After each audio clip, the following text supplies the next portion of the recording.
Sabi nila, huwag kang dadaan sa gubat kapag gabi. Minsan pauwi ako. Dumaan ako sa may shortcut sa gilid ng kahuyan. Ang gabi ay puno ng hamog at katahimikan. Naririnig ko ang bawat yapak ko. Parang may aninong gumagalaw.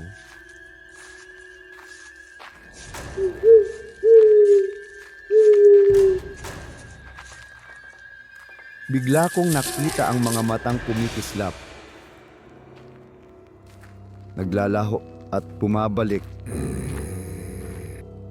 Nanigas ako sa kinatatayuan.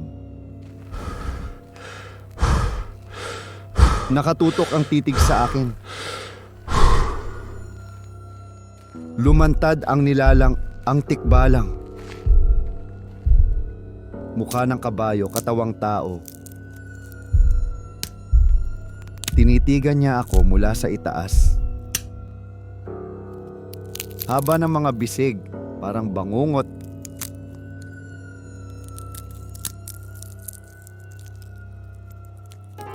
Umatras ako nanginginig. Tumakbo ako ng buong lakas.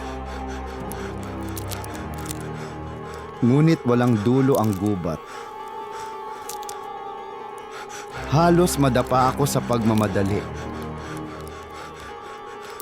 Gasgas ang balat, habol ang hininga.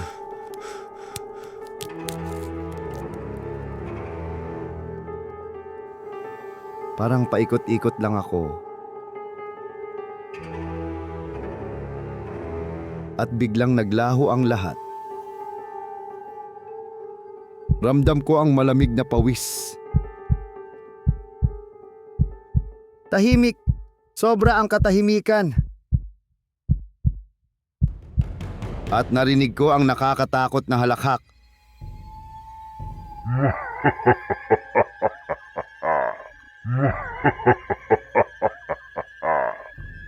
At bigla na lang siyang nawala. Iniwan akong nanginginig sa gitna ng kagubatan.